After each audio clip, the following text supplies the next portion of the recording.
Bem-vindo ao canal Historias OBNI.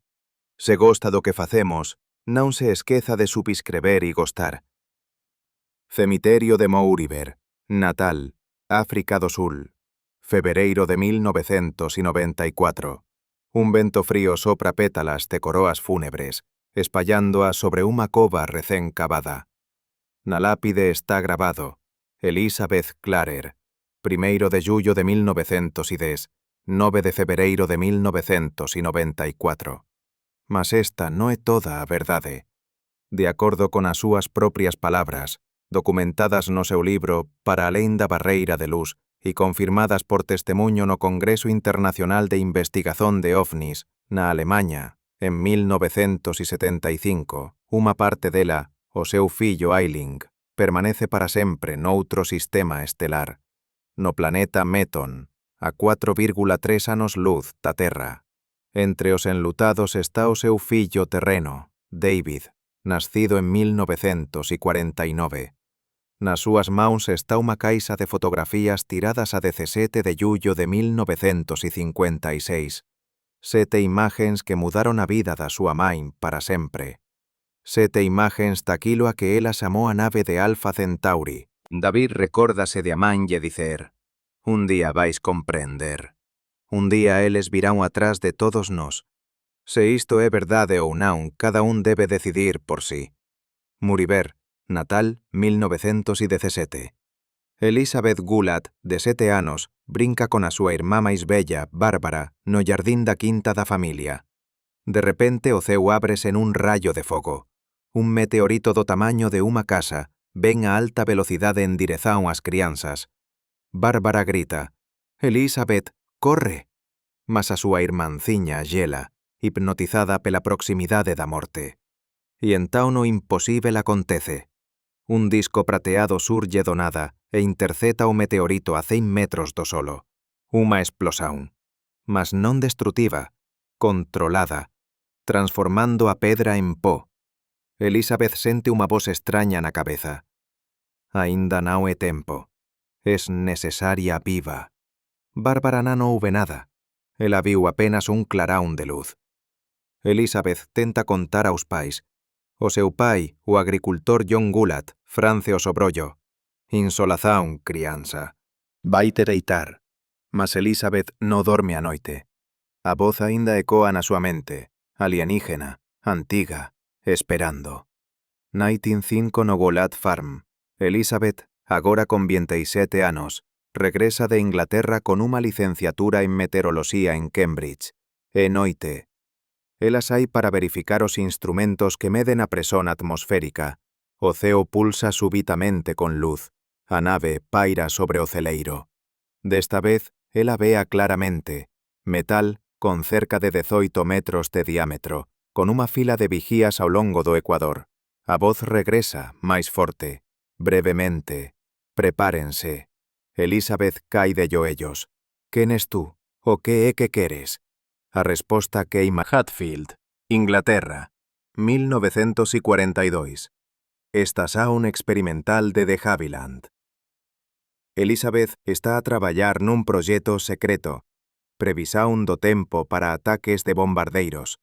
O seu xefe, o líder de escuadrón Peter Stafford, o seu futuro primeiro marido, tras un relatorio extraño. Clarer, olla para isto. Os nosos rapaces viron algo sobre o reno. Elizabeth lee. Esferas de metal a seguir bombardeiros. Velocidade. Imposíbel para cualquera aeronave coñecida. Non a atacar. A observar. Ela recoñece a descrición. Son eles. Stafford apercébese da súa reazón. Sabe alguma coisa sobre iso? Elizabeth abana a cabeza. É que as anomalías atmosféricas poden criar ilusóns de óptica. Mas, á noite, no seu apartamento, susurra o marido adormecido. Está a observar a guerra, a estudar até onde podemos ir. 1943, África do Sul. Elizabeth regresa a casa sen Stafford. O seu casamento non resistiu a súa obsesión pelo seu, como ele lle chamaba. A última conversa foi brutal. Estás a falar a dormir, Elizabeth. numa lingua que no existe. Estás a gritar un nome. Acón, ¿qué rayo é este? Stafford agarroulle os ombros. É por causa da guerra? Dos tres? Pode dicerme. Elizabeth ollou nos ollos sella de medo e amor. Se eu te contar, vais pensar que enlouquecí. Experimente. Ela contoulle. Tudo. Sobre o navío. Sobre a voz. Sobre a misión que ela non compreende. Stafford soltou e deu un paso atrás. Deus, Elizabeth, precisas de ayuda. Ayuda psiquiátrica. O divorcio foi discreto. O motivo oficial foi incompatibilidade de personaxes. 1946. Casamento con Paul Clarer, un enxeñeiro de Joanesburgo. Elizabeth xura a sí mesma. Nunca máis falar de navíos. Sobre a voz. Ser unha esposa normal. Unha mai normal. 1949. Nace David. O menino é saudável, mas extraño. Ele non xora. Olla para a main con ollos demasiado comprensivos para un bebé. Certa noite, Elizabeth encontra a David, de 3 anos, á janela. Aponta para as estrelas. Mai, alguén está a xamarte aí. Elizabeth fica fría. Quen é que te dice iso? O menino encolle os ombros. Ninguén. Só sei. Abraza ao fillo, sentindo todas as barreiras que tentou construir ruíren. 1953. Elizabeth encontra os discos voadores aterraran de George Adamski numa libraría de Joanesburgo. Ela lê a noite toda. Con as maus trémulas, marca o número de Paul. Non estou loca. A outros que os viran. Paul responde, cansado. Elizabeth, por favor, non comeces de novo. Mas é tarde demais. Os flashbacks cesaban como unha avalanxe. Todas as memorias reprimidas. Non apenas 1917 e 1937. Houve outros contactos. 1925. Unha voz a ensinarlle fórmulas que ela non compreendía. 1933. Un soño que non era un soño, sobre cidades de cristal sobe 2 sois. 1941. Unha visión do nacimento de unha crianza que non é totalmente humana. Elizabeth leva diarios antigos, páginas que ela propia non se lembraba de ter escrito. Símbolos, ecuasois, mapas estelares con planetas que non están nos atlas da Terra. 1954. A quinta da familia. Elizabeth monta a cámara. Espera. Paul ficou en Joanesburgo, cansado da súa casa aos fantasmas. Ela está sociña, como sempre, sociña con este coñecimento. Movimento no seu. O seu corazón dispara. O disco dese. Ela carrega no obturador. O filme acaba. Con as maus trémulas ela troca a bobina. O disco está pendurado a 50 metros de distancia. Ela ve un rosto na vicía. Humano, mas errado. Demasiado simétrico. Perfeito demais. Ollos cincentos en pupilas, o as pupilas son do tamaño de toda a iris. A criatura levanta a man. Un gesto de saudación? O un aviso? O disco desaparece. Elizabeth revela o filme. Vacío. Todos os cuadros están sobreexpostos. Ela xora de desilusón. Unha voz na súa cabeza. Aínda non está na hora do teste. 1955. Paul pede o divorcio. O escándalo máis recente era público. Unha recezón na casa do presidente da Cámara de Joanesburgo. Elizabeth ficou súbitamente helada no medio de unha conversa, ollando para o vacío. Ela comezou a falar na lingua que Stafford ouvira. Os convidados ficaran horrorizados. Paul tentou acordala. Elizabeth, acorda! Ela ollou a través dele. Eles están aquí, nesta sala. A observar, a estudar, a decidir se somos dignos. Escándalo nos xornais. A muller do enxeñeiro Clarer sofre de un disturbio nervoso. Paul leva David talí. O tribunal deixa a crianza con o pai. A mañe emocionalmente instável. A Isabel non luta.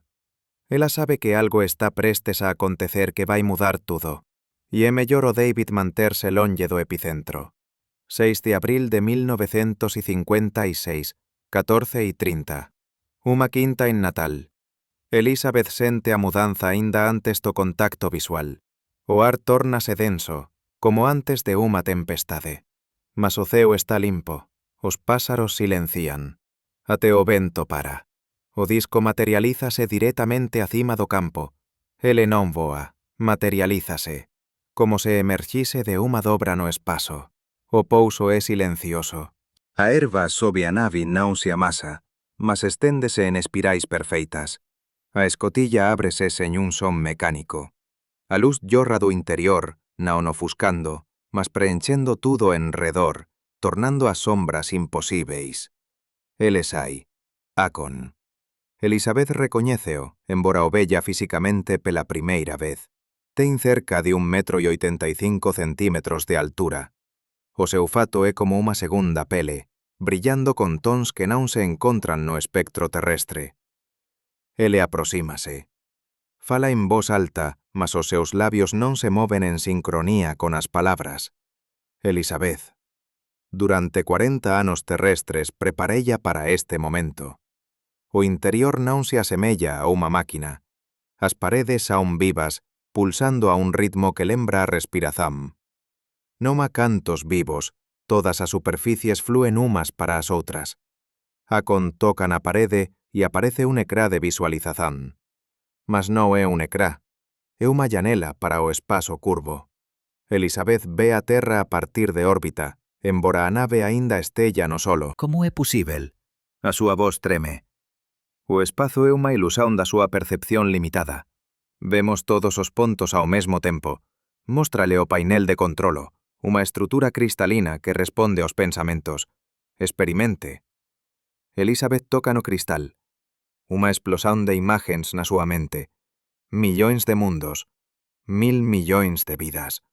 Civilizaciones a ascender e a decair. Ela afasta a man, ofegante. Demais. Akon estabiliza a súa consciencia con un toque na témpora. O seu cerebro vai adaptarse. Vai demorar 4 horas dentro da nave. Akon explica. Observamos a Terra a 200.000 dos vosos anos. Voces a unha experiencia, non nosa, daqueles que vieron antes de nós. Herdamos a responsabilidade. Elizabeth sente un arrepío percorrerlle os osos. Unha experiencia? Genético, psicolóxico, espiritual. Pode unha especie criada para a guerra superar a súa natureza?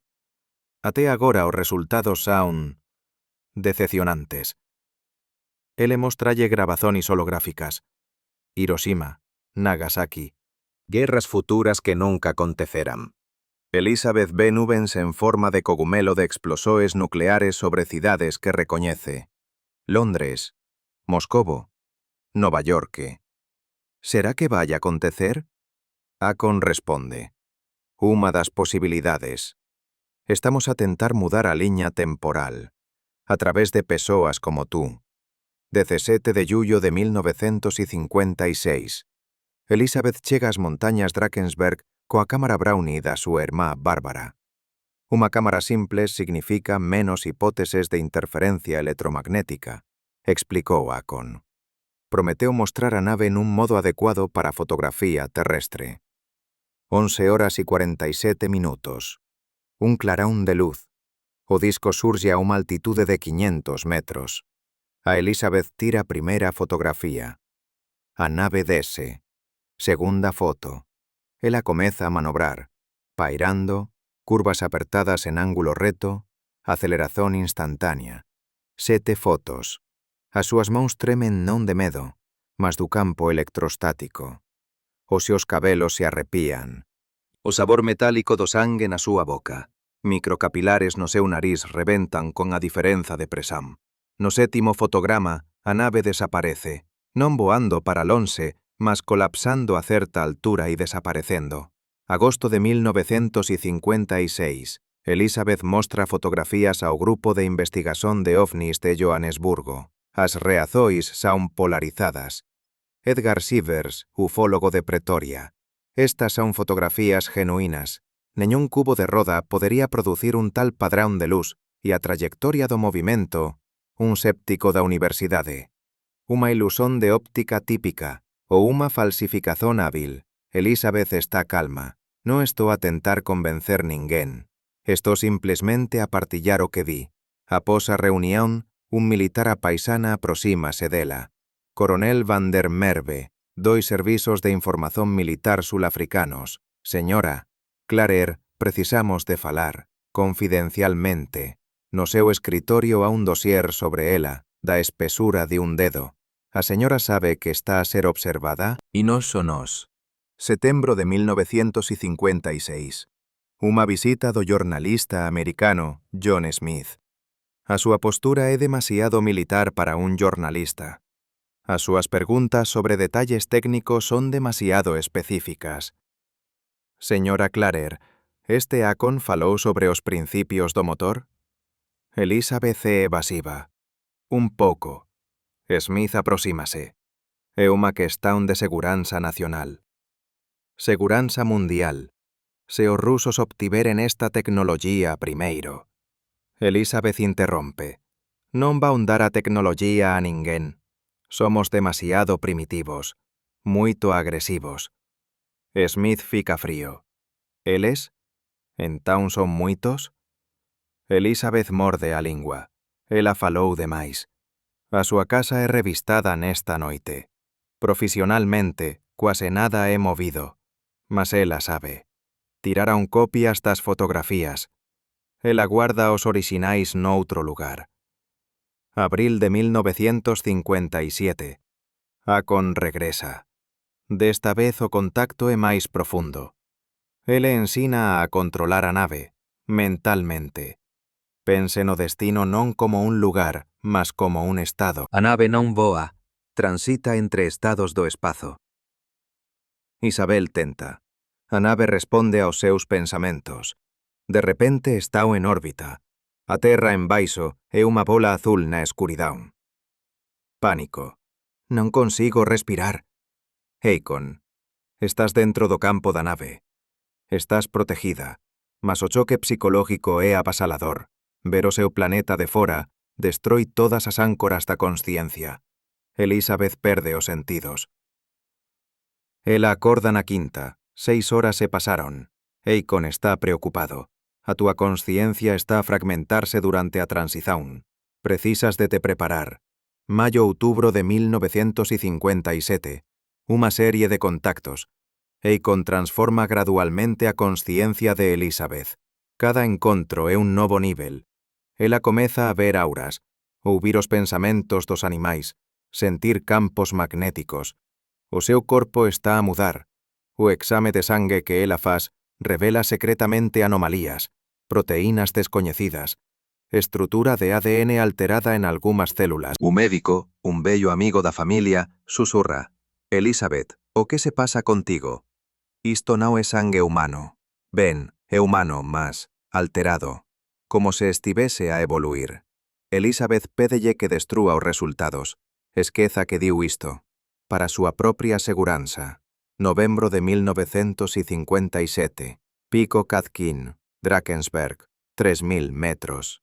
Elizabeth sobe sociña. Os seus pés saben o camiño. Ela ya esteve alí en soños. A nave aguarda no plan alto. É maior do que a anterior, cerca de 30 metros de diámetro. Acon encontra a entrada. Pronta? Elizabeth acena con a cabeza. Lá dentro há máis do que apenas Acon. Unha tripulación. 5 criaturas. Parecen humanos, mas as diferenzas son obvias. As súas testas son moito altas. Os seus ollos non teñen a parte branca, apenas a iris e a pupila. Comunican telepáticamente, e Elizabeth ouve a conversa. Genética primitiva, mas há potencial. O Acon está a arriscar. A hibridización pode fallar, ou criar unha ponte entre especies. Elizabeth comprende. Están a falar sobre ela, sobre o que planellan facer con ela. A levantar voo da terra. Desta vez Elizabeth está consciente. Ela ve a atmosfera a mudar de cor, do azul ao violeta e a escuridão do espazo. A nave maña unha estrutura que o seu cerebro luta para procesar. Quilómetros? Decenas de kilómetros? O tamaño non importa. A nave existe en múltiplas dimensiones en simultáneo. Lá dentro há unha cidade. millares de seres, no apenas de metón. Eikon explica. Confederación Galáctica. 2847 civilizações. Terra observada, mas non membro. Ainda non. Os seres ollan para Elizabeth con curiosidade, algúns con simpatía, outros con algo próximo da pena. Ela ouve un excerto de conversa telepática. Pobre criatura. Non sobrevivería a transformación completa. O salto para Alpha Centauri. Eikon prepara a Elizabeth. Isto non é bo. Isto é morte e renacimento. Cada átomo do teu corpo será desmontado e remontado. Horror. Morrerei? Transformarse-á. Mas sin, Elizabeth que era morrerá. Elizabeth que será nacerá. Ela quer recusar, mas a nave ya iniciou o proceso. A realidade desintégrase. Elizabeth sente cada célula do seu corpo despedazarse. Dor para alén da dor. Cuando o sistema nervoso se desintegra, mas a consciencia permanece. Ela grita silenciosamente no vacuo entre os espazos. Entón, remontallem. Átomo a átomo, molécula a molécula. Mas algo mudou. Ela aínda é Elizabeth, mas tamén algo máis, ou menos. Parte da súa humanidade pérdese na transición. Un planeta iluminado por dois sois. Próxima Centauri é unha aná vermella. Alpha Centauri A e B son estrelas amarelas a distancia. É día perpetuo, mas non ofuscante. A atmosfera filtra a radiación. Elizabeth sai da nave.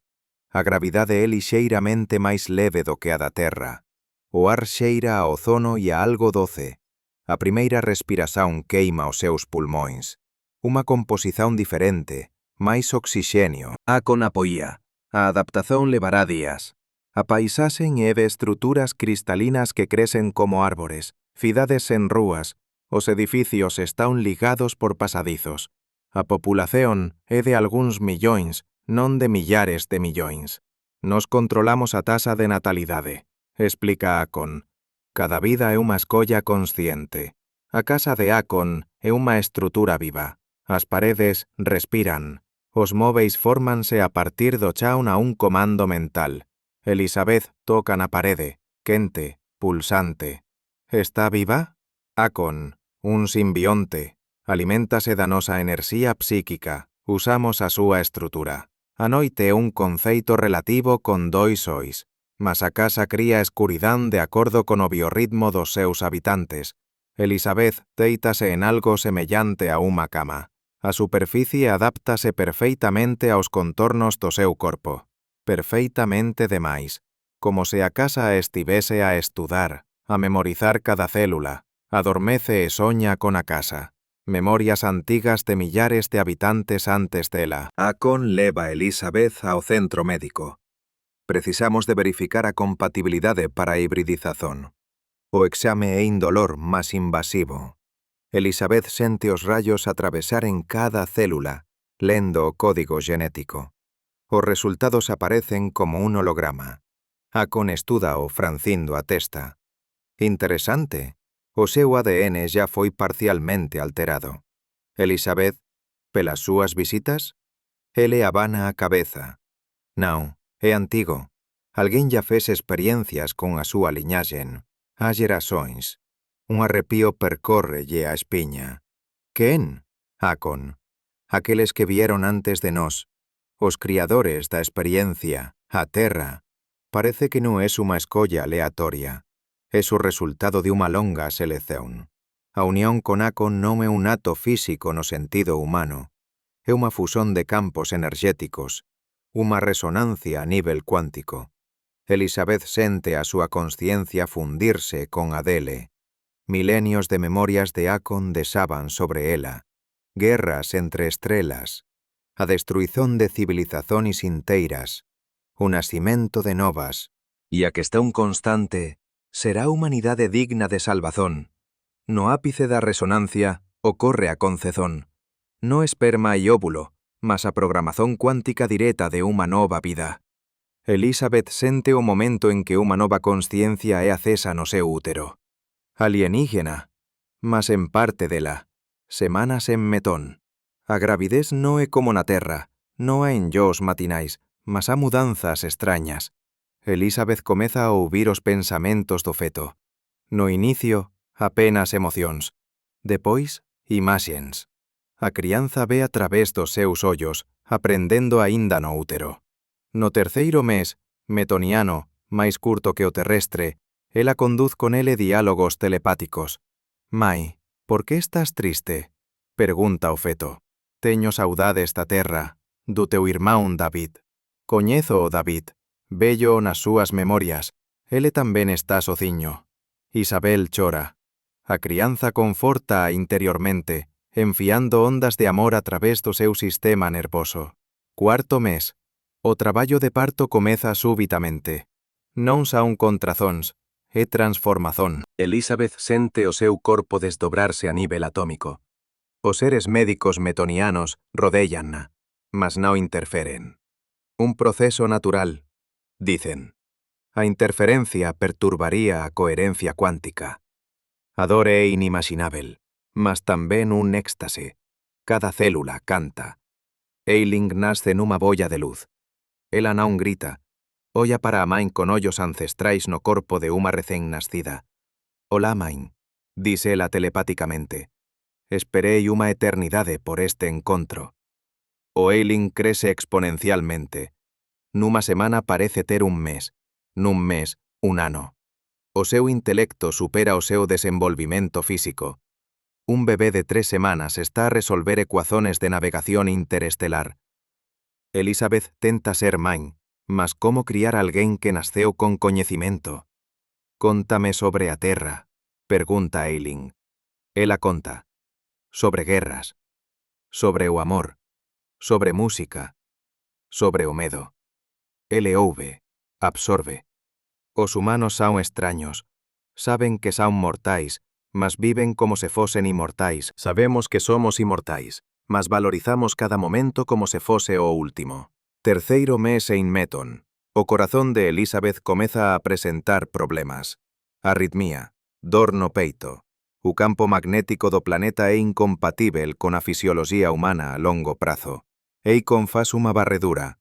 A súa voz mental está tensa. As súas células están a degradarse.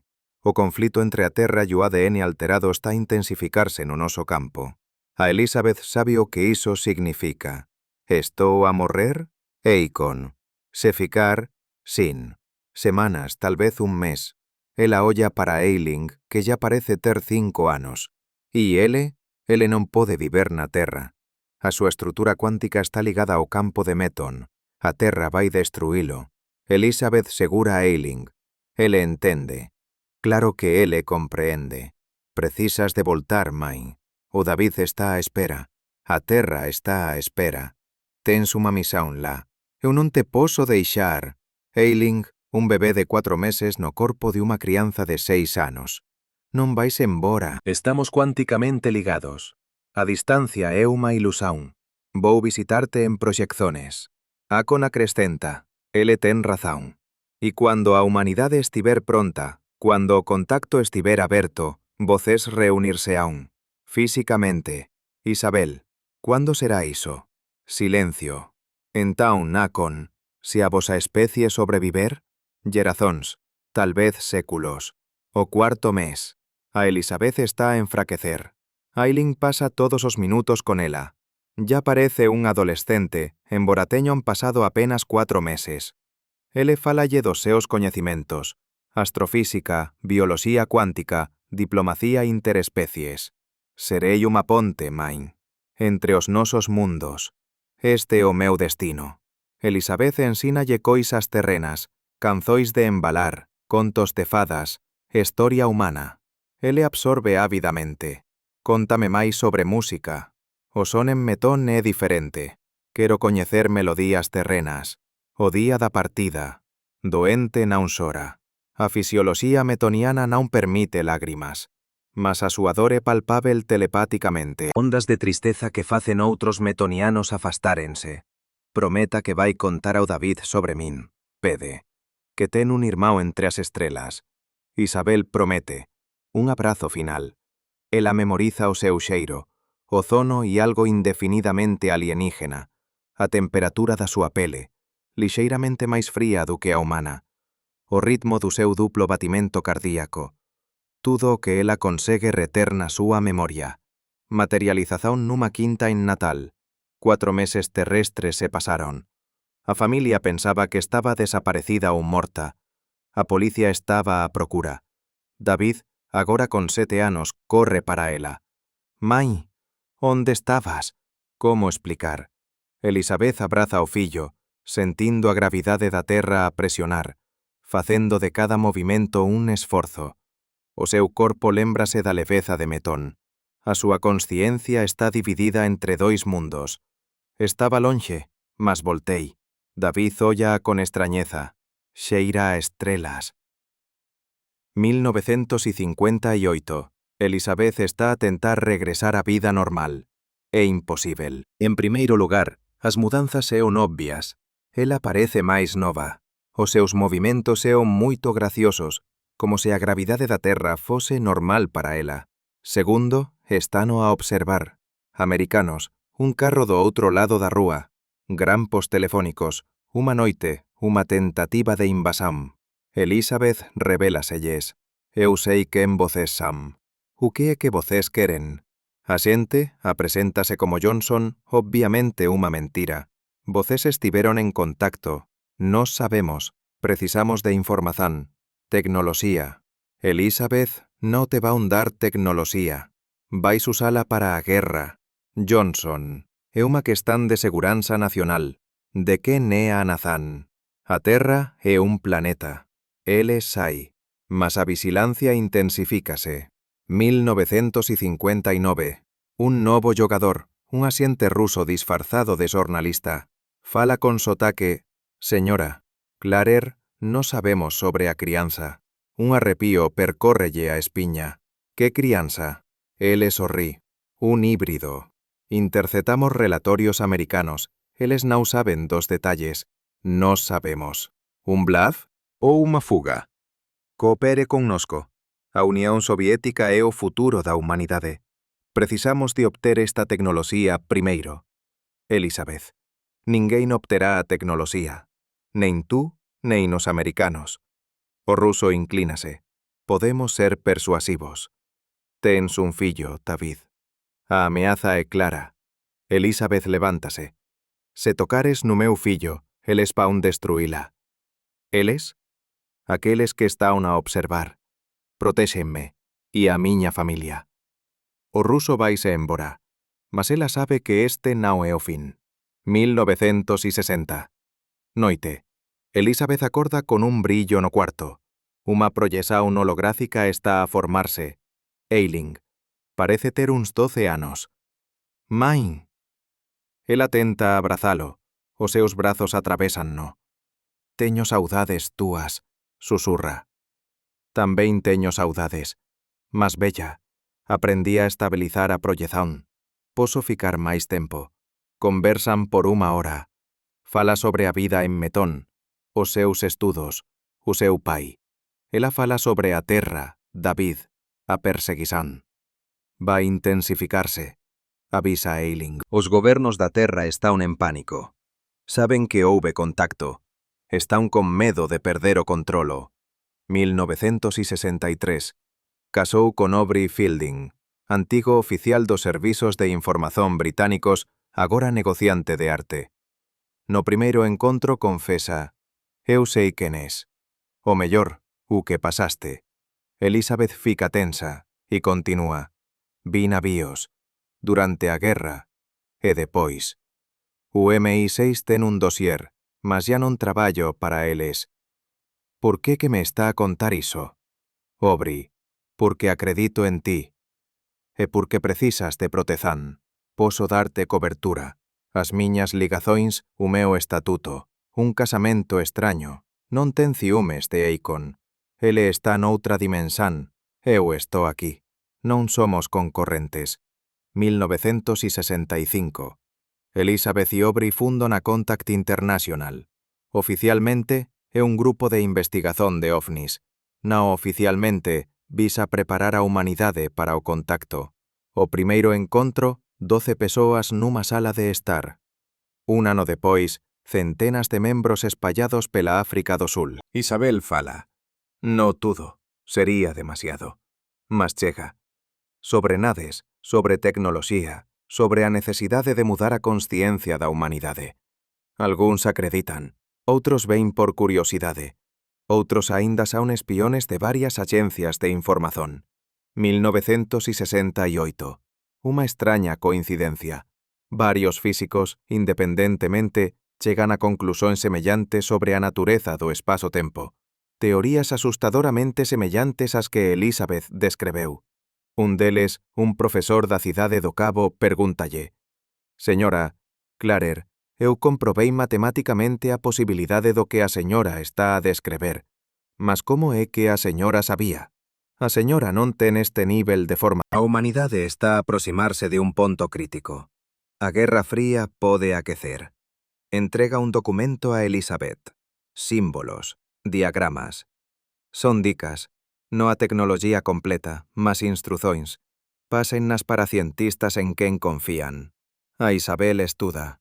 Principios de enerxía limpa, tecnoloxías médicas, métodos de purificación da radiación. Por que agora? Eikon. Porque ten pouco tempo. Ou un avanzo ou un fracaso. 1975. Wiesbaden, Alemania. 11º Congreso Internacional de Investigación de OVNIs. Isabel é a convidada de honra. No salón, encóntranse cientistas de 22 países. Ela fala durante 2 horas. Sobre a tecnoloxía de motores de luz. Sobre principios que están décadas á frente da ciencia terrestre. Unha ovación. Mas depois, nos corredores, un físico da URSS aproxímase. O que descreveste. Estamos a traballar niso. Segredo. Como é que sabes? Elizabeth. Da mesma fonte que estás a tentar esconder. Empalidece e sai. No día seguinte, algúns dos delegados son chamados de volta. O motivo oficial son problemas técnicos. O verdadeiro motivo é o pánico entre as agencias de información. 1980. A publicación de Para alén da barreira da luz. Anos de traballo. Cada palabra ponderada. Verdade suficiente para preparar. Poucos detalles técnicos para armar. As reazóns son extremas. Os crentes ven confirmación. Os céticos ven unha farsa elaborada. Os cientistas están divididos. Algúns notan a consistencia interna das descrições. Outros apontan para a imposibilidade de verificación. O libro tórnase unha sensazán underground, oficialmente ignorado, estudado oficiosamente en think tanks e laboratorios secretos. 1981. O'Brien morre de ataque cardíaco. O pelo menos parece un ataque cardíaco. Unha semana antes da súa morte, Elizabeth dis: «Están a aumentar a presión, a ofrecer un acordo, o seu silencio en troca de seguranza». O que dice? Que poden ir para o inferno. O funeral. Elizabeth espalla as cinzas sobre Flying Saucer Hill. No momento en que as cinzas tocan o chao, surge un brillo. Rápido, quase imperceptível, mas ela sabe, o Eikon está aquí. Despedíndose dela.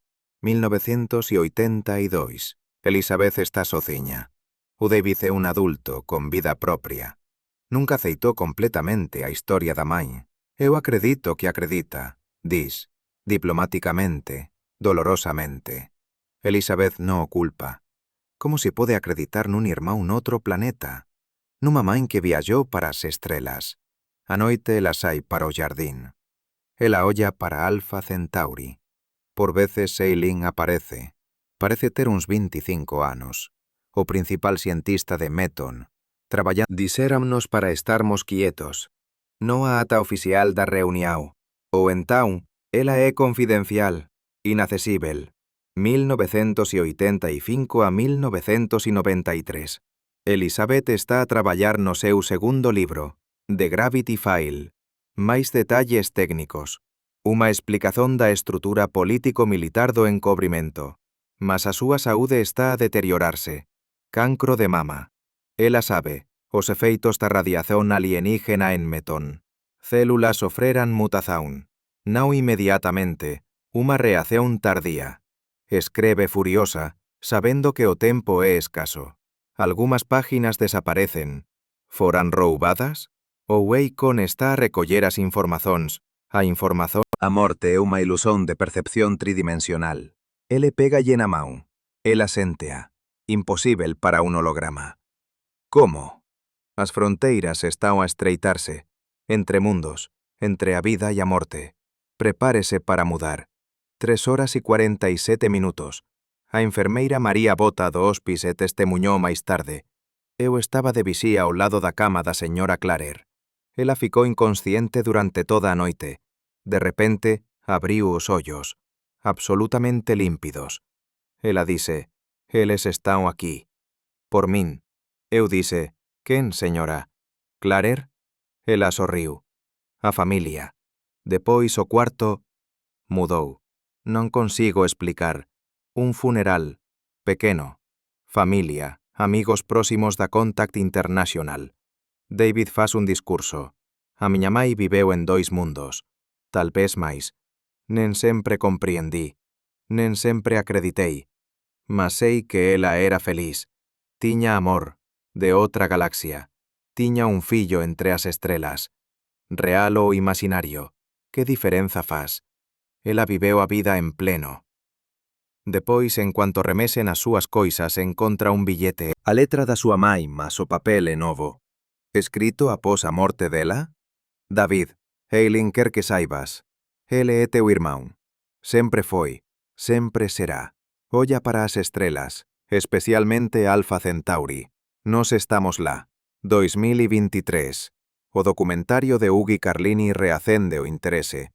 Novas evidencias. Documentos desclasificados. A CIA admite. Sin. Estaban a espiar. Sin. Existen fixeiros. A maioría oculta.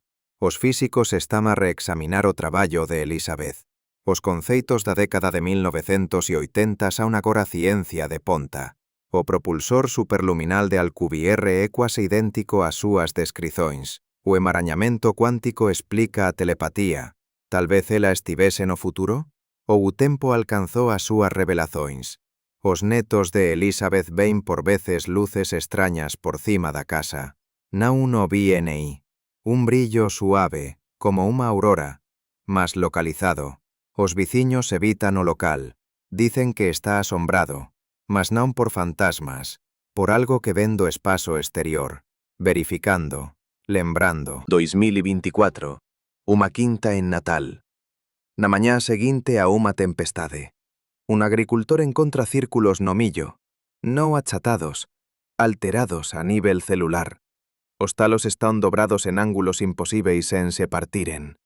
No centro está un símbolo, o mesmo que Elizabeth deseñou nos seus diarios. Especialistas universitarios están a recoller amostras. Resultado, a estrutura genética das plantas foi alterada. Foron adicionadas secuencias que non existen na Terra. Alguén está a deixar mensaxes. Os militares isolo na zona. Oficialmente, unha cuarentena debido a un patóxeno descoñecido. Extraoficialmente, pánico. Se poden alterar o ADN das plantas, que máis poden facer? África do Sul, Arquivos, 2025. Un jornalista encontra documentos. Proyecto Starlight. 1955 a 1963. Elizabeth Clarer está listada como consultora, mas depois surge unha coisa extraña. Relatorios de experiencias. Tentativas de tecnología reproductiva baseadas nas súas descrições. Fracasos, mas un suceso. Un curto voo de un dispositivo baseado nos principios que ela descreveu. 3 segundos de levitación. Depois, unha explosión. 3 mortes. O proxecto é encerrado, mas no final, unha nota escrita a mão. Ela tiña razón. Non estamos preparados. Tal vez nunca estexamos. A tecnoloxía requer unha mudanza de consciencia. Estamos a tentar lidar con forzas que exixen un salto evolutivo. Recomendo, observen os vosos descendentes. Os marcadores xenéticos poden manifestarse nas xeracións futuras. A asinatura está arriscada, mas a data está lexíbel. Desde febreiro de 1994. O día seguinte a morte de Elizabeth. Un observatorio sulafricano, na noite de lúa xella de 2025. Un astrónomo repara nunha anomalía. Un obxeto perto de Próxima Centauri. Non é un planeta. De formato demasiado perfeito. Demasiado brillante no espectro infravermello. Movéndose. Lenta mas seguramente, endirezaun ao sistema solar. A velocidade permítenos calcular a nosa chegada. O ano é 2157. O astrónomo recorda as palabras de Elizabeth Clarer no seu libro. Virao abertamente cuando estivermos prontos. Non antes, mas a preparaceus ya comezou. As sementes foron plantadas, na consciencia, nos genes, na propia estrutura da realidade. Ele observa fotografías do obxeto. Na ampliación máxima, con realce, a forma tórnase discernível. Un disco, cerca de 30 kilómetros de diámetro. A nave Main, a mesma que Elizabeth descreveu. Eles están a chegar. A única que está é. Estamos prontos? E vive entre nós alguén que transporta os genes de Eiling, fillo das estrelas? O tempo o dirá. O tempo, que flui de forma diferente en metón. Un tempo para alén da barreira da luz, onde a reunificación aguarda. Ou o fin. Todos os diálogos con nomes e datas específicos son baseados en relatos documentados ou citazois directas do libro e entrevistas de Elizabeth Clarer.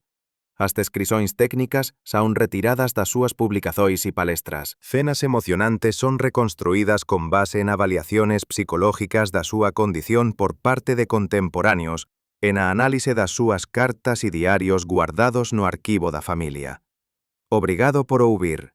Se gostou desta historia, subscriba o noso canal para se manter actualizado con as novidades. Cóntenos nos comentarios. Acredita en ovnis? Tal vez vos propio ya teña visto algo inexplicável?